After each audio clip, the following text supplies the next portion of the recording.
Terima kasih Pak Haji Asep. Untuk yang ketiga dulu kita pernah di awal-awal membahas alamatul bulughi, ciri-ciri orang yang sudah masuk usia baligh. Yang pertama yaitu mimpi basah bagi anak laki-laki, ya kan? Yang kedua sampai umur 15 tahun. Jadi lamun umur 16 tahun can mimpi basahnya angger geus asup balik 15 tahun usianya. Kalau untuk perempuan sudah haid. Kalau perempuan umur 16 tahun belum haid, maka dia tetap masuk sudah balik. Kenapa? Karena 15 tahun. Untuk laki perempuan sama umur 15 tahun. Nah, kebanyakan perempuan itu sudah haid pada saat sebelum umur itu gitu. Nah, walaupun belum nyampe umur 15 tahun, dia sudah haid di umur 9, 10, 11, 12, 13, 14, dia berarti sudah balik. Gitu. Kenapa kalau anak perempuan sudah haid berarti dia sudah punya indung telur? Kalau sudah punya indung telur artinya dia sudah bisa menjadi calon ibu ketika indung telur itu sudah bisa dibuahi. Maka ketika dia sudah menjadi calon ibu artinya dia sudah harus bisa mempertanggungjawabkan dirinya. Nah, mempertanggungjawabkan dirinya atas perbuatannya berarti dia sudah masuk dewasa. Itu maksudnya. Laki-laki kalau sudah mimpi basah artinya sudah keluar sperma. Kalau sudah sperma berarti dia sudah dewasa, berarti dia sudah bisa menjadi calon ayah. Kalau sudah menjadi calon ayah artinya dia akan bisa ya punya anak.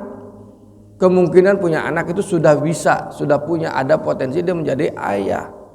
Ketika dia sudah menjadi calon ayah, maka dia harus mempersiapkan diri sebagai pribadi sendiri, bertanggung jawab terhadap dirinya sendiri atas apa yang dilakukannya.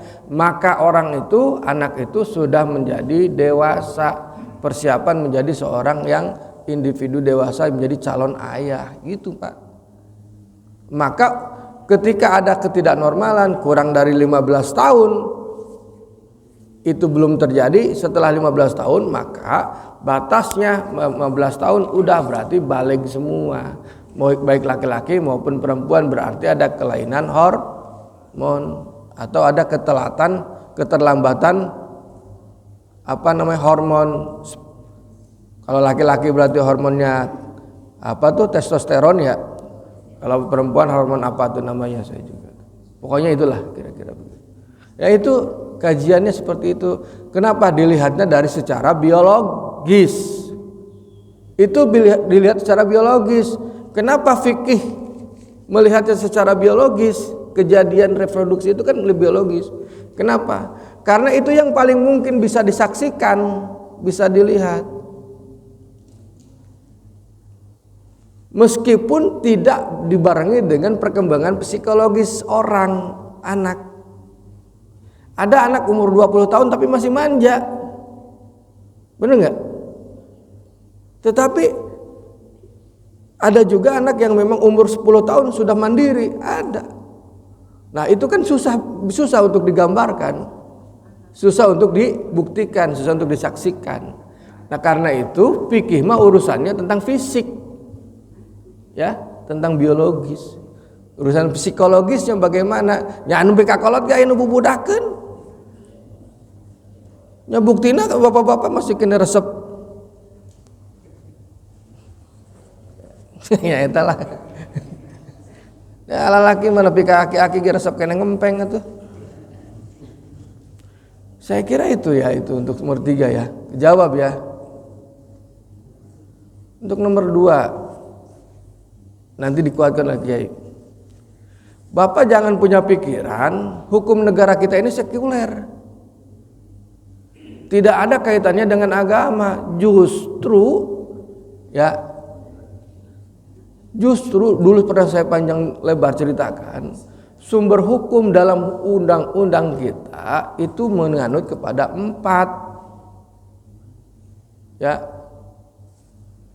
1 hukum internasional, 2 jurisprudensi, 3 hukum Islam, yang 4 hukum adat kebiasaan. Itu 4 itu.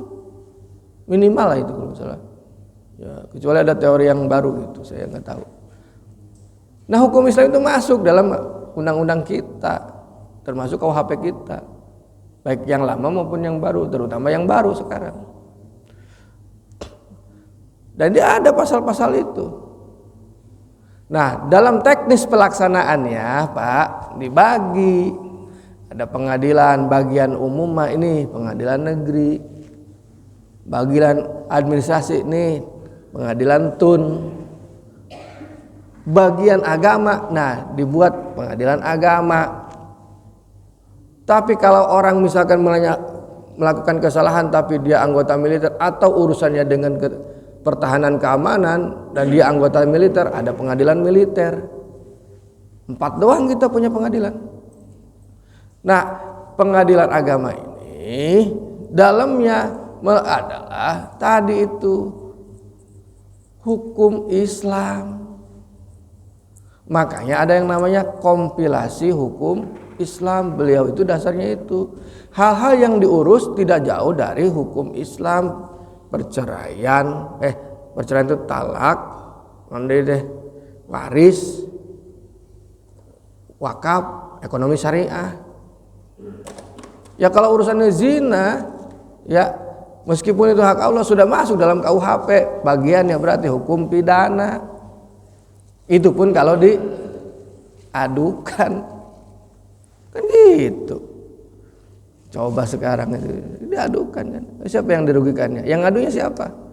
Paling orang yang merasa dirugikan bisa bapaknya, bisa ibunya, bisa istrinya kalau sudah menikah.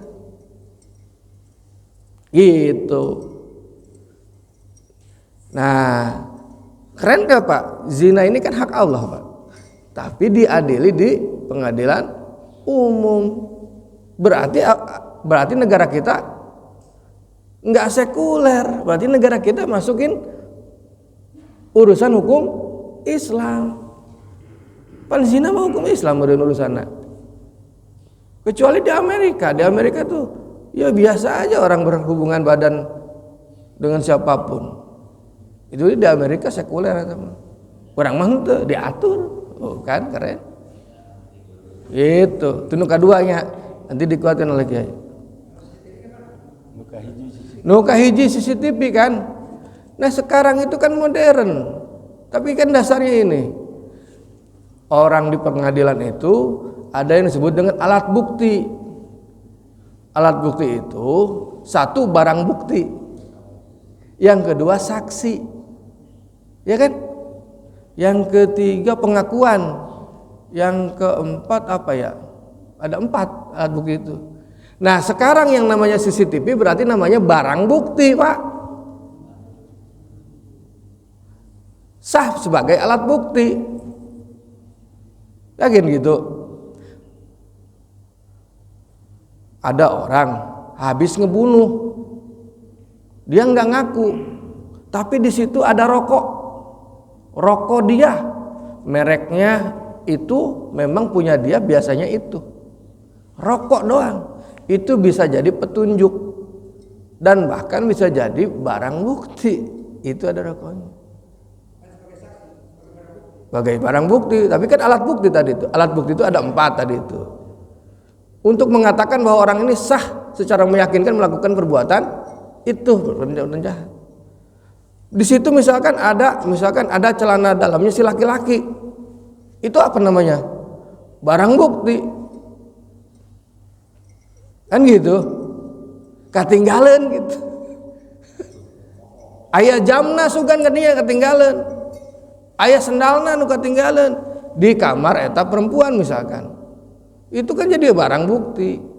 Apakah kemudian sah? Tergantung nanti hasil persidangan. Nah, kita tadi ini sedang bicara tentang saksi, ya kan? Harus ada 4 orang. Ya ini mah sebagai dasarnya. Bisa jadi, ya Kan tidak bisa orang menghilangkan perbuatan itu hilang gara-gara tidak ada saksi. Tetapi ini sebetulnya ingin belajari sebagai jangan sampai kita gampang menuduh orang berzina.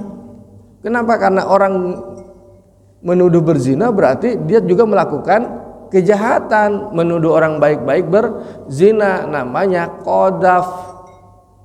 Itu juga kena hukuman. Gitu, sehingga sebenarnya Islam ingin melindungi semua, melindungi orang yang dianggap potensial melakukan zina, juga melindungi orang kita, orang yang memang ingin menyaksikan atau. Jadi jangan coba-coba, maksudnya mudah menuduh orang berzina. Kalau ada perempuan laki-laki perempuan datang masuk hotel yang sama, ya, masuk hotel yang sama laki perempuan, apa sudah bisa dikatakan zina? Belum. Hotel yang sama. Kalau ada laki perempuan masuk kamar hotel yang sama, apakah sudah masuk zina? Belum tentu. Bisa rek diskusi. Nyapan di kamar untuk aya CCTV. Kecuali di hotel nu alus mana tara tadi ada CCTV. CCTV nama kan datang unggul tah. Di lobi kelihatan dua orang masuk nih, laki perempuan, bukan suami istri, ya, 2 orang masuk. Apakah sudah bisa dikatakan zina? Belum, Pak. Makanya CCTV itu berlaku pada saat mana gitu, harus betul ada gitu, Pak, ngelihat, Pak, CCTV-nya juga ada. Tadi sudah di kamar yang sama, apakah itu sudah zina atau belum? Belum tentu. Ketika misalkan si laki-lakinya buka baju, perempuannya belum buka baju, apakah itu zina? Belum. Bisa jadi rekerokan.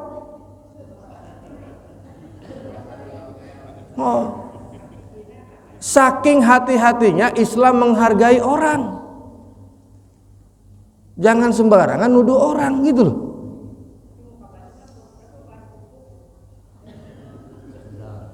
Hareudang bisi asena pae suganan.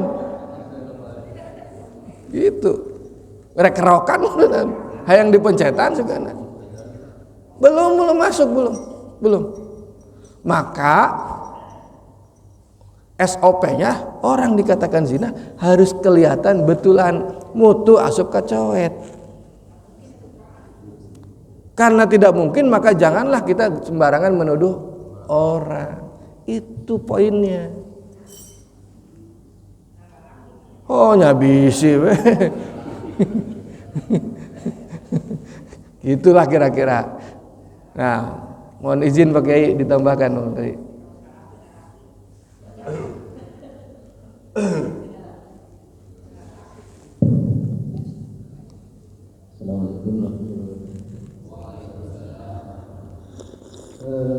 Beberapa waktu lalu saya sudah menjelaskan bahwa di Indonesia ini ada beberapa pengadilan dan masing-masing itu diberi kewenangan untuk berdebat kiai-kiai. Jadi pengadilan agama itu diberi kewenangan sebahagian untuk perdata. Perdata itu enggak semua sebahagian. Yaitu diantaranya perkawinan perceraian. Kalau istri berzina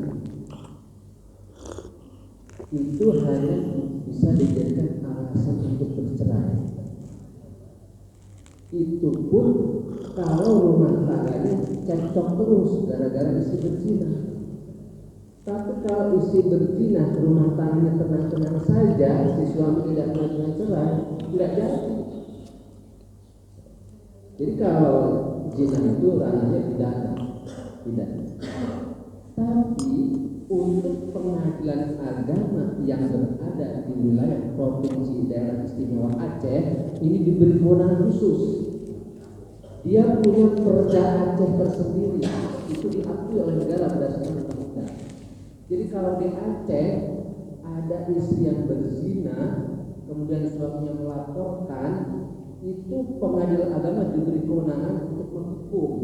tapi di sana hukumnya hanya cuma cambuk. Jadi cambuk. Kalau terbukti perzinahannya, dihukum dicambuk. Jadi khusus di Aceh ya, pengadilan agama di Aceh diberi kewenangan sebagian pidana yang ringan-ringan saja zina, terus dia mabuk, ada orang mabuk di jalan, itu langsung ditangkap. Cuma hukumannya hanya cambuk saja, tidak ada hukum penjara. Jadi secara umum masalah pidana itu ada kewenangan pengadilan negeri, tapi khusus di Aceh pengagama diberi kewenangan. Ada beberapa seperti zina, mabuk itu bisa diadukan kalau di sini dari aduan kalau secara umum pengadilan negeri. Tapi kalau di Aceh itu ada namanya macam di sini satpol pp yang akan merazia itu. Kalau ada orang mau di jalan atau berzina atau sedang berduaan bercumbu itu bisa ditangkap. Tapi hukumnya hanya cambuk saja. Saya kira itu. Terima kasih. Assalamualaikum warahmatullahi wabarakatuh. Terima kasih. Oke.